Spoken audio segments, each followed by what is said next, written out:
Hello friends, welcome to my YouTube channel. I am doctor Atul Agrawal, PG resident at Jhalawar medical college. आज अपन पढ़ेंगे hypoglycaemia associated autonomic failure क्या होता है। Hypoglycaemia associated autonomic failure. उससे पहले अपन ये देखते हैं कि नॉर्मल फिजियोलॉजी क्या होती है हाइपोग्लाइसीमिया की। जो अपनी बॉडी है वो फास्टिंग स्टेट में जो ब्लड शुगर मेंटेन करती है वो 110 से 110 mg/% इस ब्लड शुगर को मेंटेन करने की कोशिश करती है अपने पूरे जो हार्मोनल मैकेनिज्म से।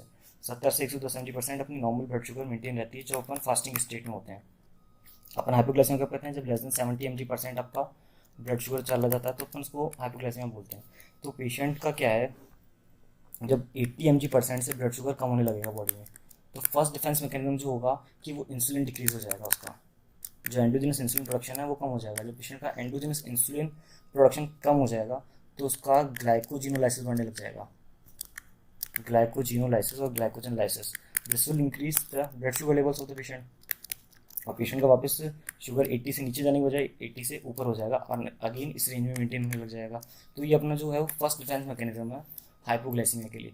दूसरा डिफेंस है कि अगर ये इंसुलिन लेवल्स एंडोजिनसली डिक्रीज नहीं हो पा रहे हैं या ऑलरेडी इंसुलिन बहुत ज़्यादा एक्सेस में है, इससे कोई इस पर असर नहीं हो रहा है, तो दूसरा डिफेंस बॉडी के लिए है कि वो जो ग्लूकोज काउंटर रेगुलेटरी हार्मोन्स है जो कि ग्लूकोज के प्रोडक्शन को बढ़ा देंगे, वो जैसे कि है ग्लूकागोन, ग्लूकागोन रिलीज होने लग जाएगा। बीटा अल्फा सेल से ग्लूकागोन रिलीज होने लग जाएगा। एपिनेफ्रिन बढ़ जाएगा बॉडी में। ये सब क्या करेंगे? ग्लूकोज काउंटर रेगुलेटरी हार्मोन्स है जो कि ग्लूकोज के आपके जो ब्लड शुगर कंसनट्रेशन उसको बढ़ा देंगे, तो पेशेंट हाइपोग्लाइसेमिक नहीं जाएगा। ये दूसरा डिफेंस मैकेनिज्म है। तीसरा डिफेंस है कि ये भी सही से नहीं हो पा रहे हैं, इनसे ब्लड शुगर नहीं बढ़ रहा, तो जब ब्लड शुगर लेस देन 60, 55 या 50 होगा तो पेशेंट को सिम्टम्स आने लग जाएंगे। पेशेंट को क्या सिम्टम्स आएंगे? पेशेंट को न्यूरोग्लाइकोपेनिक सिम्टम्स आएंगे। न्यूरोग्लाइकोपेनिक सिम्टम्स एंड सिंपैथेटिक सिम्टम्स आने लग जाएंगे। न्यूरोग्लाइकोपेनिक सिम्टम्स क्या होते हैं? पेशेंट को बिहेवियरल चेंजेस आने लग जाएंगे, ड्राउजीनेस होने लग जाएगी, लेथार्जी होगी, फटीग होगा और पेशेंट को धीरे धीरे लॉस ऑफ कॉन्शियसनेस होगा और फाइनली पेशेंट कोमा में चला जाएगा अगर कोई इंटरवेंशन या फिर पेशेंट ने कार्ब चेंजेस नहीं किए। ये सारे न्यूरोग्लाइकोनिक, ब्रेन को ग्लूकोज नहीं मिल रहा तो बिहेवियरल चेंजेस आने लग जाएंगे, ड्राउजनेस हो जाएगी पेशेंट को, लेथार्जी होने लग जाएगी, फटीग होने लग जाएगा। और सिंपैथेटिक सिम्टम्स कौन से आएंगे? पेशेंट को सिंपैथेटिक सिम्टम्स आएंगे, जिस सिंपैथेटिक सिम्टम्स दो आएंगे पेशेंट को, दो तरीके से आएंगे। एक तो because of adrenergic system, adrenergic symptoms आएंगे, और दूसरे पेशेंट को आएंगे कॉलिनर्जिक सिम्टम्स। एड्रेनर्जिक सिम्टम्स होते हैं एंजाइटी, पैल्पिटेशंस और ट्रिमर्स। कॉलिनर्जिक सिम्टम्स आएंगे पेशेंट को हंगर, स्वेटिंग। तो इन सिम्टम्स की वजह से, इन न्यूरोग्लाइकोपेनिक सिम्टम्स की वजह से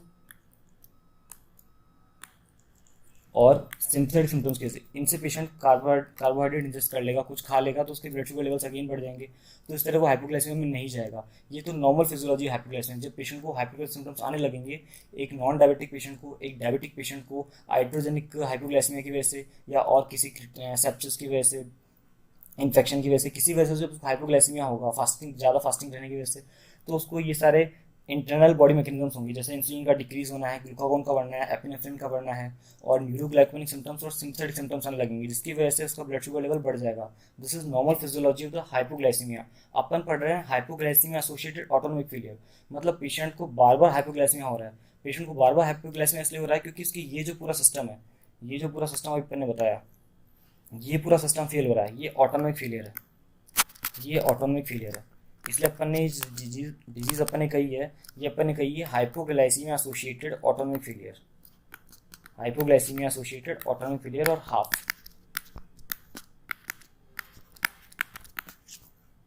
अब ये क्यों हो रहा है पेशेंट में हाइपोग्लाइसीमिया एसोसिएटेड ऑटोनोमिक फेलियर, क्यों हो रहा है, ये अपन पढ़ते हैं।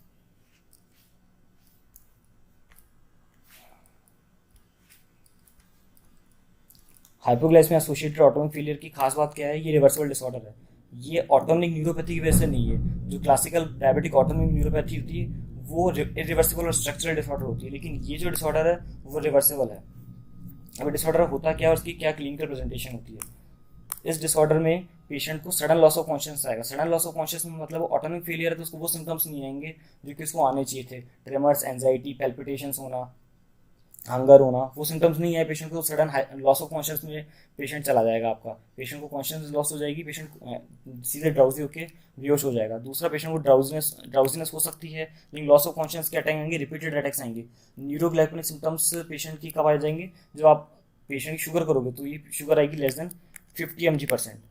मतलब पेशेंट को कुछ खास सिम्टम नहीं आए, उसका जो ग्लूकोज काउंटर रेगुलेशन सिस्टम था वो फेल हो गया, वो बढ़ा नहीं पाया, और पेशेंट सडन आपके पास लॉस ऑफ कॉन्शियस में आया। उसके रिकरेंट एपिसोड्स आ रहे हैं, तो पेशेंट इतना रिकरेंट हाइपोग्लाइसेमिया में क्यों जा रहा है। ये उन पेशेंट्स में होगी जिन पेशेंट में इंटेंसिव ब्लड शुगर कंट्रोल किया जा रहा है। इंटेंसिव ब्लड शुगर कंट्रोल किया जा रहा है, आइट्रोजेनिक आप हाइपोग्लाइसेमिया कर रहे हो, तो इसकी इटियोलॉजी दो चीज़ें हुई। एक तो काउंटर रेगुलेशन नहीं हो रहा ग्लूकोज का, और दूसरा है कि पेशेंट को अवेयरनेस नहीं हुई हाइपोग्लाइसेमिया की। जब वो हाइपोग्लाइसेमिया जा रहा था वो फूड इंजेस्ट कर सकता था।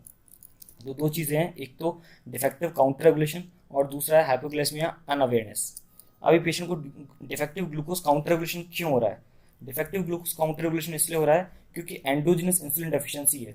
ये वो पेशेंट्स है टाइप 2 डायबिटीज़ मेलाइटस के जो लेटेस्ट स्टेजेस ऑफ लाइफ में है। लाइक उसको 20 ईयर्स हो गए टाइप 2 डायबिटीज मेलाइटस के साथ, उसका जो पैंक्रियाटिक बीटा सेल है वो पूरा डिस्ट्रक्शन हो चुका है, उसके पास कोई बीटा सेल नहीं बचे हैं और बिल्कुल लो बीटा सेल अमाउंट बचा है। बीटा सेल रिजर्व बहुत कम हो चुका है पेशेंट का। या टाइप 1 डायबिटीज मेलाइटस के पेशेंट है जो कि इंटेंसिव शुगर कंट्रोल पे है, तो उनमें एंडोजिनस इंसुलिन तो है ही नहीं। तो जब पेशेंट हाइपोग्लाइसेमिक तरफ जाएगा, जब पेशेंट के ब्लड शुगर लेवल 80 से डिक्रीज होना चालू होंगे ड्यू टू एनी रीजन, तो पेशेंट को अपना बॉडी का इंसुलिन कम करके जो शुगर बढ़ाने का उसका वो था, एक मैकेनिज्म था कि इंसुलिन कम कर लेगा तो ग्लाइकोजिनोलिसिस बढ़ जाएगा। तो इंसुलिन तो ऑलरेडी डिक्रीज है, उसके बाद इंसुलिन तो है ही नहीं। जो उसको हाइपोग्लाइसेमिया हो रहा है वो तो हाइड्रोजेनिक है, आपने बाहर से इंसुलिन दिया, वो तो कम हो नहीं सकता बॉडी का। तो ये पहला जो डिफेंस मैकेनिज्म था वो खत्म हो गया पेशेंट का। एंडोजिनस इंसुलिन डेफिशिएंसी है, so insulin levels do not increase in response to hypoglycemia. दूसरा डिफेंस मैकेनिज्म अपन ने कहा था कि बॉडी का ग्लूकागोन लेवल्स और एपिनेफ्रिन लेवल्स बढ़ने लग जाते हैं, तो यहाँ पे ग्लूकागोन लेवल्स नहीं बढ़ते हैं। ऐसा इसलिए हो रहा है क्योंकि ऐसा नहीं है कि advanced beta cell advanced disease है, उसको टाइप 1 और टाइप 2 एडवांस डिजीज है, तो उसमें अल्फा सेल फेलियर भी अल्फा सेल नहीं है। ऐसा इसलिए हो रहा है कि एडवांस डायबिटीज मेलाइटिस में सिग्नलिंग डिफेक्ट आने लग जाता है, और जो सिग्नल इस हाइड्रोजेनिक हाइपोग्लाइसेमिक रिस्पॉन्स में पेशेंट की ग्लूकागोन लेवल्स नहीं बढ़ते हैं। और फाइनली एपिनेफ्रिन लेवल्स इंक्रीज होने चाहिए थे। ये थर्ड क्रिटिकल डिफेंस होता है अगेंस्ट एक्यूट हाइपोग्लाइसेमिया। ये एट्यूनेट हो जाता है, इतना एपिनेफ्रिन रिलीज नहीं हो रहा जितना होना चाहिए था, उतना नहीं हो रहा है जितना होना चाहिए था, और जिस थ्रेशोल्ड पे हो रहा है वो नहीं होता। जो ग्लाइसेमिक थ्रेशोल्ड है अपने सिंपैथेटिक एड्रेनल रिस्पॉन्स के, वो लोअर प्लाज्मा ग्लूकोज कंसंट्रेशन पे शिफ्ट हो गए हैं। तो आपका जो काउंटर रेगुलेशन था, जब ब्लड शुगर लेवल डिक्रीज जा रहे थे, तो एडवांस्ड टाइप 2 डायबिटीज मेलाइटस में वो जो काउंटर रेगुलेशन है ये पूरा फेलियर है। इस ऑटोमिक फेलियर के दो पार्ट बताया अपन ने। दो पार्ट, पहला पार्ट ये है कि काउंटर रेगुलेशन फेलियर है, दूसरा हाइपोग्लाइसेमिया अनअवेयरनेस है।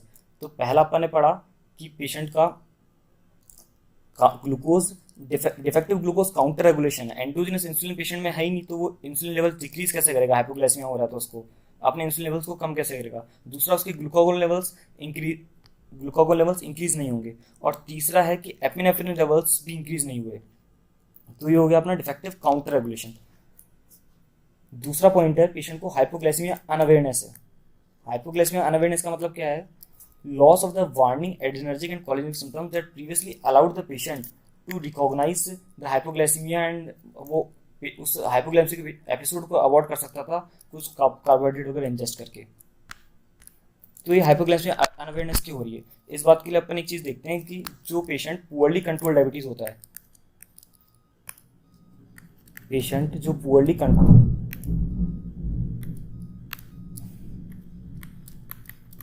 कंट्रोल डायबिटीज़ होते हैं, उनका more than 250 random blood sugar, more than 300 और मोर देन 400, इस तरीके से ब्लड शुगर उनका, रैंडम ब्लड शुगर उनका चलता रहता है। इन पेशेंट्स को जो हाइपोग्लाइसेमिया के सिम्टम्स हैं, सॉरी,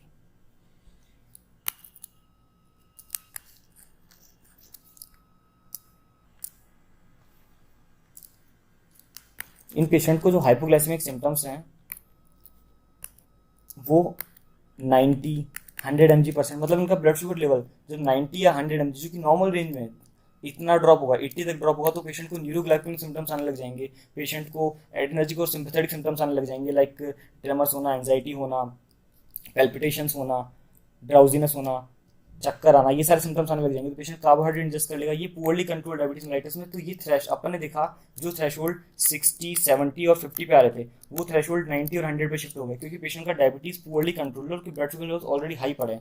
इसी तरीके से जब पेशेंट का इंटेंसिव ब्लड ग्लूकोज कंट्रोल रहता है, इंटेंसिव ब्लड ग्लूकोज कंट्रोल रहता है, तो उसके ब्लड शुगर नॉर्मल लेवल्स रहते हैं 80, 90 इनके आसपास। तो उसके जो अगर उसको एक बार अपन ने हाइपोग्लाइसेमिया किया एट्रोजेनिक, तो पेशेंट को उस टाइम सिम्टम आ जाएंगे 70 पे। बट अगर रिकरेंट ये हाइपोग्लाइसेमिया होता रहा, तो ये जो सिम्टम्स हैं, ये जो थ्रेशोल्ड है, वो lower than the normal limit shift हो जाएंगे। ये जो थ्रेशोल्ड्स हैं वो लोअर नॉर्मल पे शिफ्ट हो जाएंगे। अब उसको जो सिम्टम्स आने चाहिए थे, जो 50 to 60 ब्लड शुगर पे आ रहे थे, अब वो नहीं आएंगे, वो उसको लेस देन 40 पे आएंगे सिम्टम्स। जो उसका ग्लूकागोन एपिनेफ्रिन बढ़ना चाहिए था 60 to 70 पे या 65 to 70 पे, वो अब इस लेवल पे नहीं बढ़ रहा, अब वो 55 to 50 बढ़ रहा है।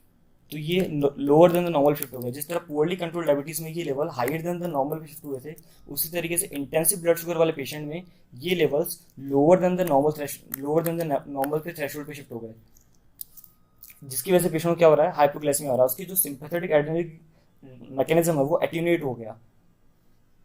तो अपन ने क्या कहा, एडवांस्ड टाइप 2 डिजीज है, टाइप 1 डिजीज है पेशेंट को, उसमें रिलेटिव या माइल्ड मॉडरेट एब्सोल्यूट थेरापेटिक हाइपोइंसुलिनेमिया होगा, उसकी वजह से उसकी ग्लूकोज लेवल्स फॉल करेंगे, एट्रोजेनिक हाइपोग्लाइसेमिया होगा। अब पेशेंट को बीटा सेल फेलियर है, तो कोई इंसुलिन कम नहीं होगा और पेशेंट का कोई ग्लूकागोन इंक्रीज नहीं करेगा, उसकी वजह से उसको रिकरेंट एपिसोड्स आएंगे हाइपोग्लाइसेमिया के। ये एग्जिबिट हो सकते हैं एक्सरसाइज से और स्लीप से। इन दोनों चीज़ों से रिकरेंट एपिसोड ऑफ हाइपोग्लाइसेमिया की वजह से एक तो क्या होगा, पेशेंट का जो सिंपैथेटिक और एड्रेनल रिस्पॉन्स है हाइपोग्लाइसेमिया के लिए वो एट्यूनेट हो जाएगा। तो पेशेंट को न्यूरल रिस्पॉन्सेस, सिंपैथेटिक रिस्पॉन्सेस कम आएंगे, तो पेशेंट को हाइपोग्लाइसेमिया अनअवेयरनेस होगी। और ये रिस्पॉन्स एपिनेफ्रिन और एड्रेनोमेडुलर्जिक रिस्पॉन्सेस कम हो जाएंगे, तो ये काउंटर रेगुलेशन सही से नहीं होगा। तो इन दोनों की वजह से पेशेंट बार बार रिकरेंट हाइपोग्लाइसेमिया में जाएगा आपका। अब इसका मैनेजमेंट क्या करना है। अगर अपन को ऑटोनोमिक न्यूरोपैथी अपन रूल आउट कर ली, पेशेंट को कोई ऑटोनोमिक न्यूरोपैथी नहीं है, क्लासिकल ऑटोनोमिक जो डायबिटिक न्यूरोपैथी वो नहीं है, पेशेंट का हाइपोग्लाइसेमिया का ऐसा कोई कॉज नहीं है जो कि अपन अवॉइड कर सकते, जो कि अपन उसको कोई परमानेंट कॉज है जिसको अपन अवॉइड नहीं कर सकते, या और कोई कॉज है, आइट्रोजेनिक कॉज ही है वो। तो अपन को मेंटेन करना है कि पेशेंट को कम से कम 2 to 3 वीक्स और ऑलमोस्ट 1 मंथ उसको हाइपोग्लाइसेमिया ना हो। अगर उसको एक भी एपिसोड नहीं आएगा 1 मंथ तो हाइपोग्लाइसेमिया में, तो ये जो सारे थ्रेशोल्ड है जो कि lower than normal level shift हुए थे, वो वापस अपसाइड शिफ्ट हो जाएंगे। जो नॉर्मल उनकी रेंज है वो शिफ्ट हो जाएगी, जो आपका सिंपैथोडाइडल रिस्पॉन्स एट्यूनेट हो गया था वो रिस्पॉन्स वापस नॉर्मल हो जाएगा, असेंचुएट हो जाएगा वापस वो रिस्पॉन्स। तो बेसिकली ये इसका ट्रीटमेंट है कि पेशेंट को अगले 1 मंथ 2 to 3 वीक्स अपन को हाइपोग्लाइसेमिया नहीं होने देना है, उसको इतना इंटेंसिव ब्लड शुगर कंट्रोल नहीं रखना है। तो ये सारा ये जो आपने ने पढ़ा HAAF hypoglycemia associated autonomic failure, ये वापस रिवर्ट बैक हो जाएगा। Defective glucose counter regulation are reversible by as little as 2 to 3 weeks of this scrupulous avoidance of hypoglycemia in the most affected patients. Thank you.